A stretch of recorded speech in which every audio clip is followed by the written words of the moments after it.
Active 911 is proud to partner with the Code 3 podcast. Active 911 designs technology for first responders to help heroes save lives. Learn more at active911.com. I'd much rather feed the media like a hungry dog from food from my hand than have it dig around my garbage can out back and find my trash to eat.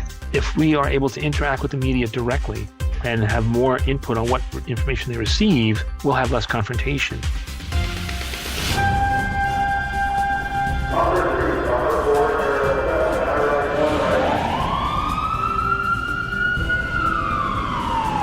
From Los Angeles, this is Code 3, the Firefighters podcast, hosted by award-winning journalist Scott Orr. Now, here's Scott. That's right, and I will not let Parkinson stop me. Thank you for joining me today for another edition of Code 3. This is the show that gives you all the information on a firefighting topic you need in about 20 minutes. Let's get started. What do you think of your city's news media? Maybe you think of reporters and photographers as an annoyance. Perhaps you view them as a necessary evil. Or, and this is the best way I think, do you look at them as professionals just doing their jobs reporting the news? I've been a journalist for 30 plus years, and I can tell you that while reporters sometimes make honest mistakes, very few are out to get you as a firefighter. They're also generally not out to make your department look bad. So the question is, how do you get the news media to help you? It's not hard. Just give them what they want, a good story, and they'll be happy. Don't act like there's something to hide, especially when there isn't anything to hide. My guest today will explain how to do that a little better. Robert Leonard has over 30 years of service as a firefighter, officer, and EMT. Rob's been FDNY's Deputy Director of Public Information and Deputy Press Secretary for Uniformed and Emergency Services to the Mayor of the City of New York. He's an Assistant Chief of the Syosset Fire Department on Long Island and a Second Deputy Chief Instructor at the Nassau County Fire Service Academy. He's also a Senior Executive at a national public relations firm, leading the public safety and local government practice, and a member of the Public Relations Committee for the Firefighters Association of the State of New York. And Rob Leonard joins me now. Welcome to Code 3. Thanks for having me on the program. Very happy to be here. It's good to have you. So let's start with the State of the Union. How are relationships between firefighters in general and the news media right now? I think it varies by the organization. I think on the whole, as the fire service and public safety in general, we're guarded with the media. I think we are always concerned the media is out to get us. Unfortunately, the collective, capital W, we, in the fire service, and you, Scott, having been on the other side of the camera and the reporter's microphone, I'm sure you've had fire chiefs and fire officers and firefighters who've been very welcoming when you come to a scene, and those who've been a little standoffish because they've had a bad experience or a perception. So I think the State of the Union is cautious.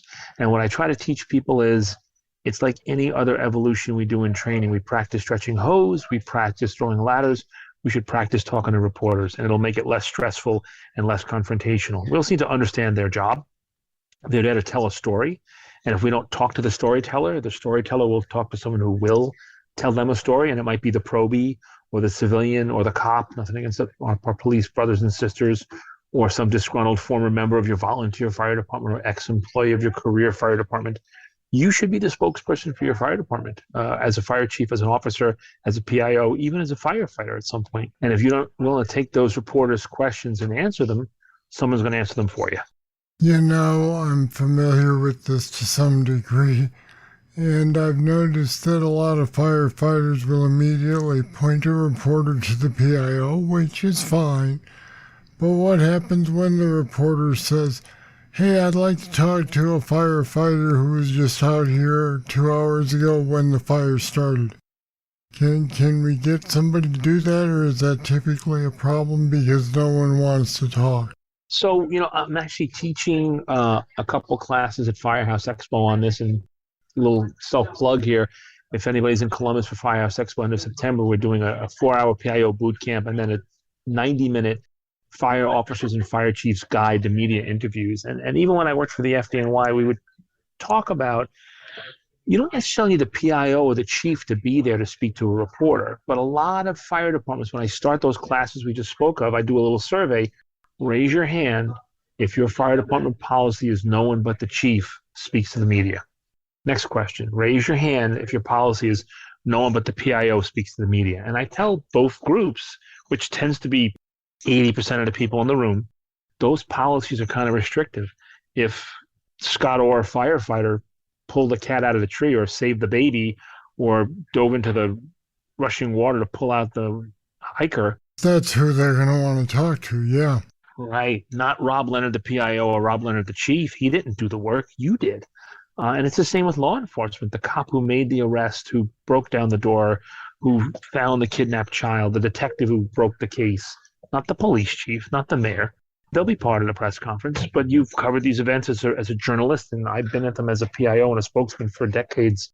They want to speak to the troops on the ground. So I always advise fire departments to have a workable enough policy whereby if you and I, Scott, are on a fire crew and you're the lieutenant and I make the grab and you say, as long as you stay within the XYZ fire department guidelines, PIO says you can talk, go talk. Because by the time PIO responds from headquarters, if it's a career department, if it's a non-career department, it's a volunteer situation, the PIO may be at work, the chief may be at work.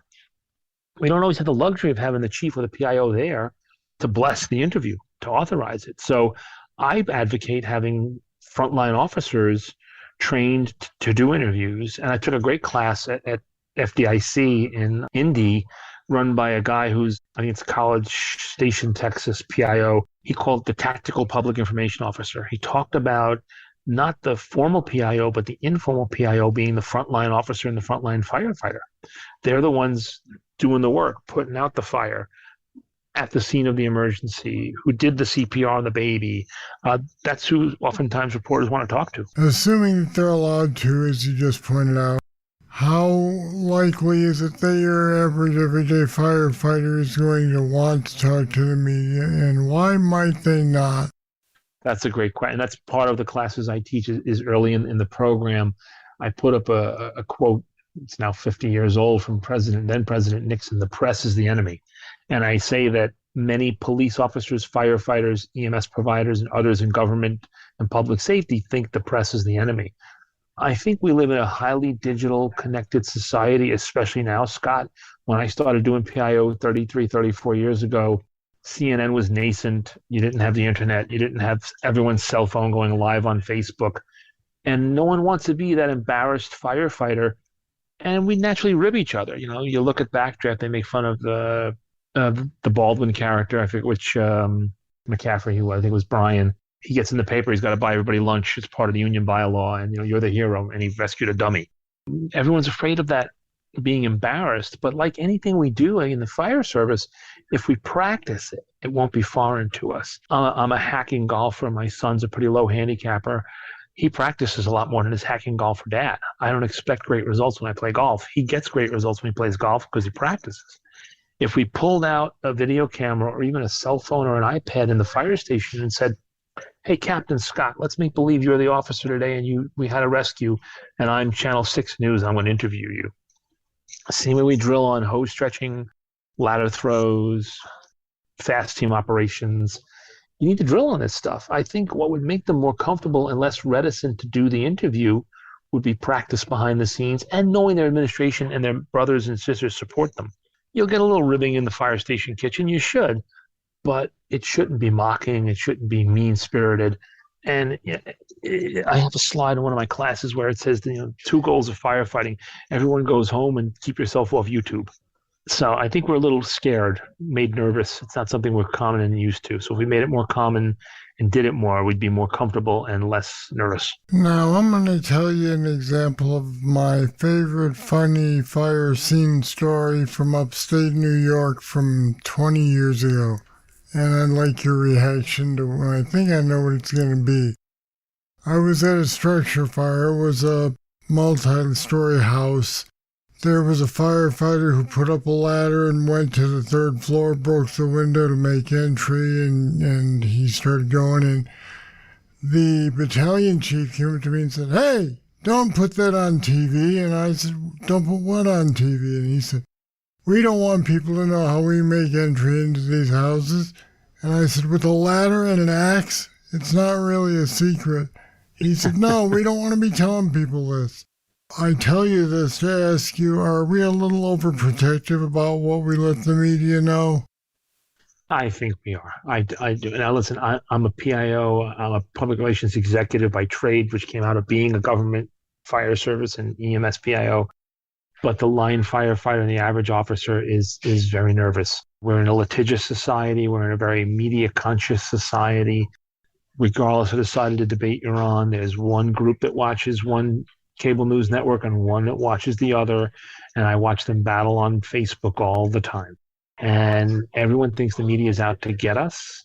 I think you're absolutely right, Scott. That battalion chief was being a little silly, not to be overly critical, to think the common thief wouldn't know to go and get a ladder, throw it up somewhere, and take a blunt edge tool and smash a window. I think the common thief is much more sophisticated than us. Some of our best forcible entry tools we learned from the thieves.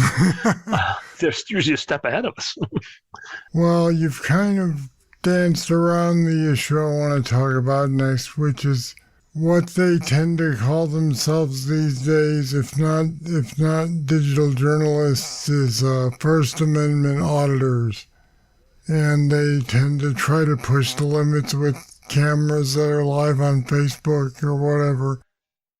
And I've seen examples of bad reactions. You've probably heard about the firefighter who turned a hose on a guy who was doing that for no particular reason other than he thought he was too close to the scene.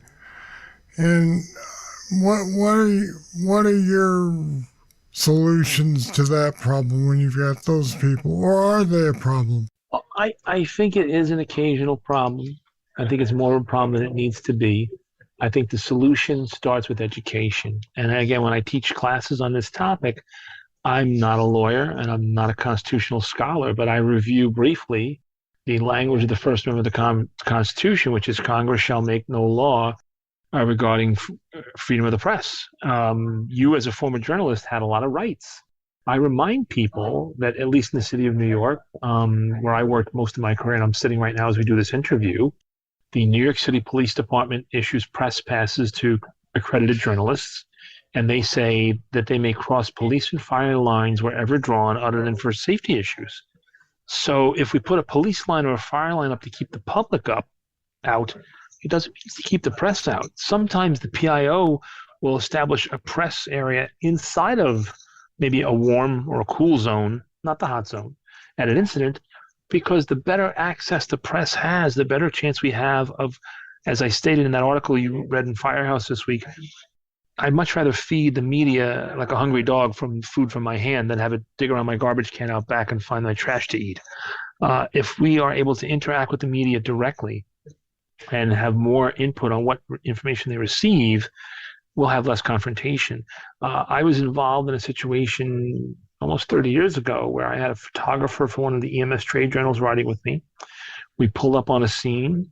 A paramedic was working on a patient in the back of a bus. The side door of the bus was open, and my photographer started clicking photos. Well, under the rules of public domain, because anyone in the public could see into that ambulance with the door open, and this is long before HIPAA, the patient really didn't have much rights of privacy. If the paramedic wanted that person to have privacy, they should close the door to the ambulance. Did you ask the photog to stop?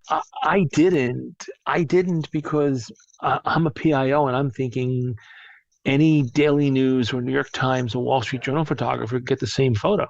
We did not go inside of a closed scene. We didn't go in a private home. It was in the street and under the guidelines of public domain. And it wasn't graphic. It was just them rendering care. It turned out the paramedic was an off-duty police officer from a nearby jurisdiction, hadn't told his jurisdiction he was working as a paramedic. It was against departmental rules for him at work, and he got all fired up. But he hid behind the patient care as his guideline for why he shouldn't have his photo taken. If you're in the middle of an interstate, I know you're out in California. Give me a highway number, Scott. Give me a big highway in California. 405. You're standing in the. That's right. You're standing in the middle of the 405, and KTLA is overhead with the helicopter. You can't tell them to stop taking pictures. You can't even tell people, civilians with their phones, to stop taking pictures. So yes, there are First Amendment auditors. It's interesting, in New York City, the police department now sends out its own auditors with cameras to videotape the cops interacting with the people at civil disturbances, so they have their own record, because the civilian First Amendment auditor may chop up their footage. The cops now have the whole incident on film. Especially as the fire service, I could see the police at some point concerning about evidence being photographed, then cordon off the scene accordingly or close the airspace over your scene. But a fire, for the most part, other than a fire investigation, is a pretty visual thing that most everyone can see, and you can't tell a person stop taking pictures. You got to be careful you don't violate that person's rights, especially a journalist. So I think it's important that we educate ourselves on the First Amendment and local FOIA and FOIL laws and access laws for press and sunshine laws, because we actually might be violating the law telling that person don't take a picture, or getting into a tussle with a person using a camera at a scene. I'll be back with more right after this. Looking to decrease your response times? With Active Alert, get calls straight to your phone from dispatch via the app, available for Android, iPhones, and tablets. Plus, get directions to the scene, have all CAD notes in one place, see who's responding, and quickly identify nearby map markers like hydrants and pre-plans. With a low per-device price, Active Alert is a must-have tool for first responders. See for yourself why it's trusted by thousands of firefighters nationwide. Start your free trial today at active911.com.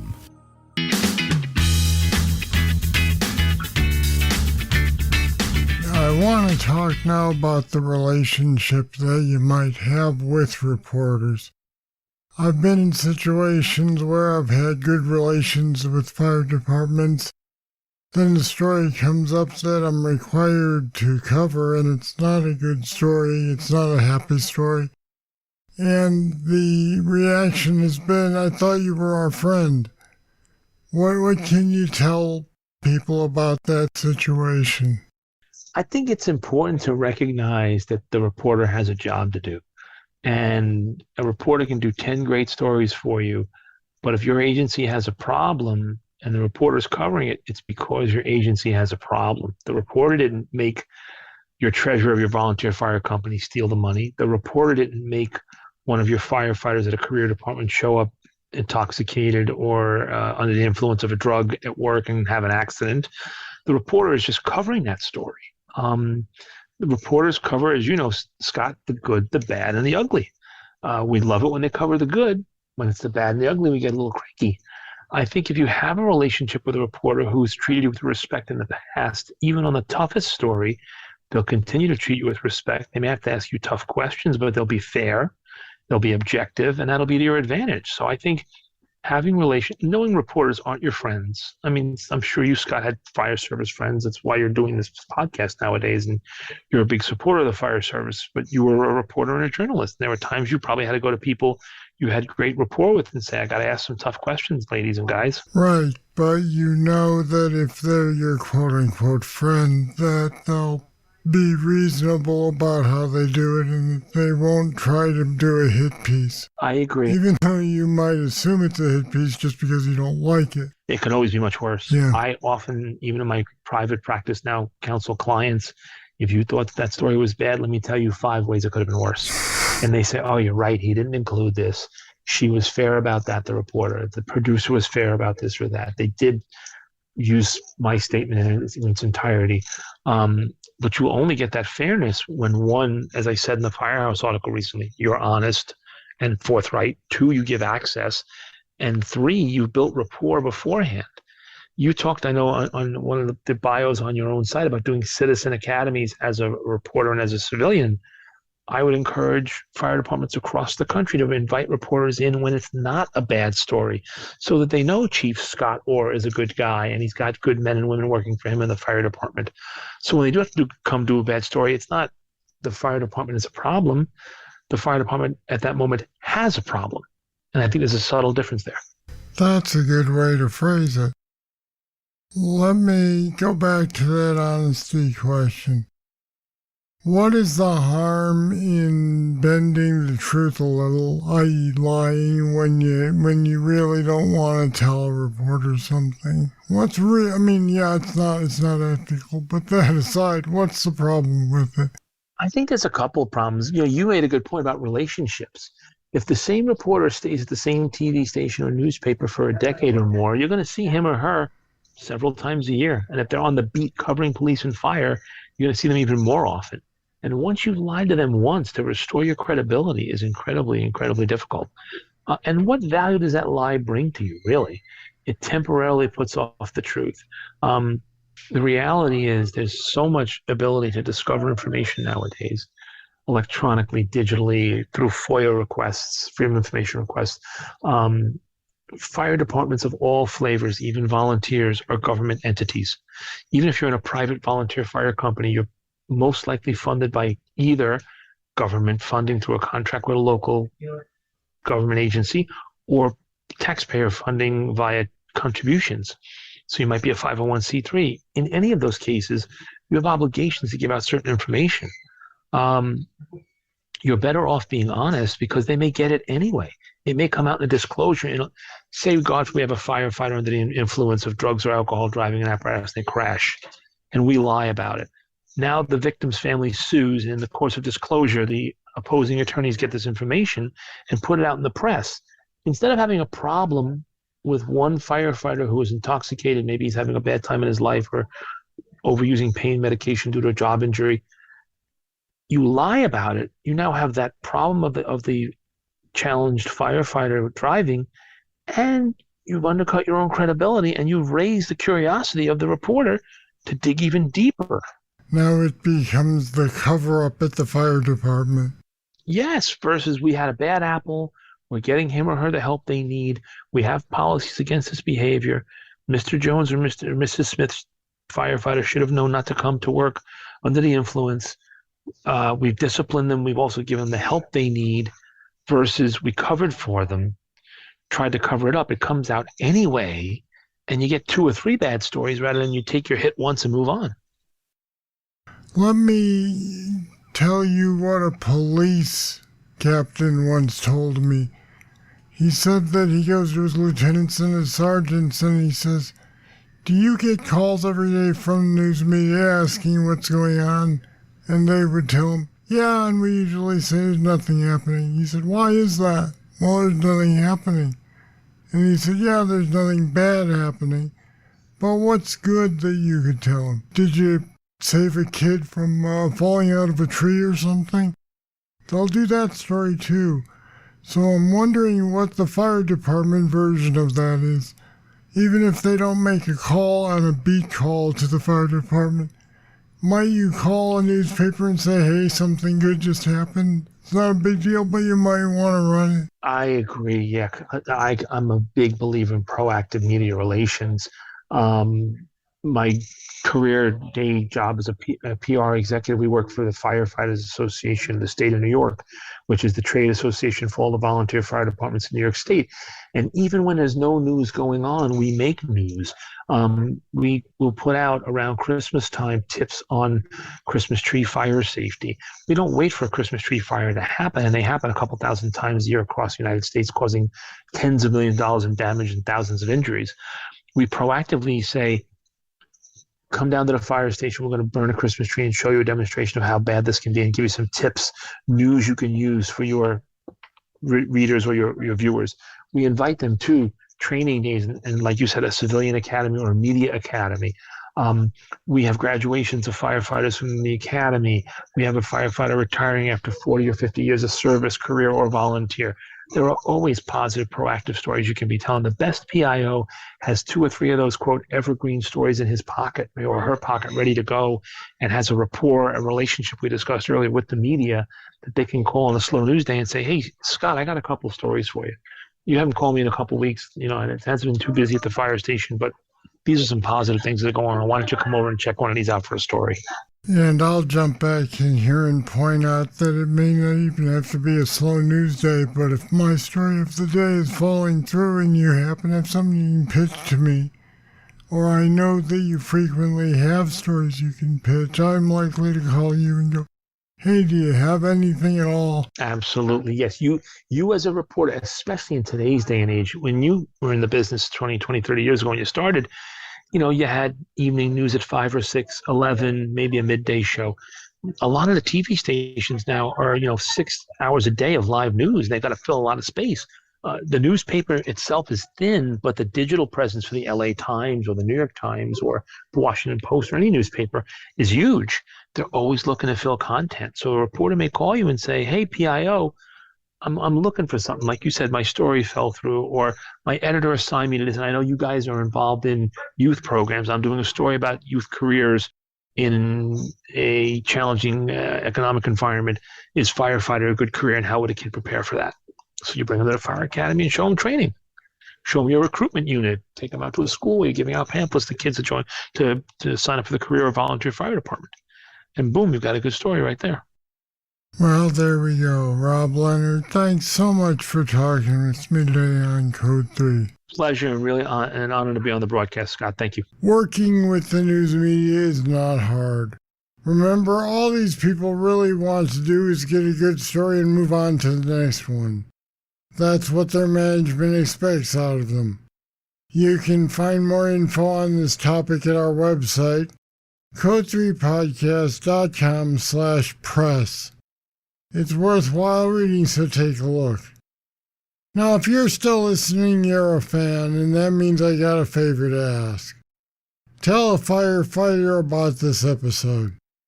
It's a great way to get more people listening, so I'd really appreciate it. And chances are they will too. Alright, that's it. That's all for this edition of Code 3. Thank you for listening. I'll be back next time with more, and I hope you'll join me. I'm Scott Orr, and until then, stay safe. To contact us, get more information on today's show, or to subscribe to the podcast, go to code3podcast.com.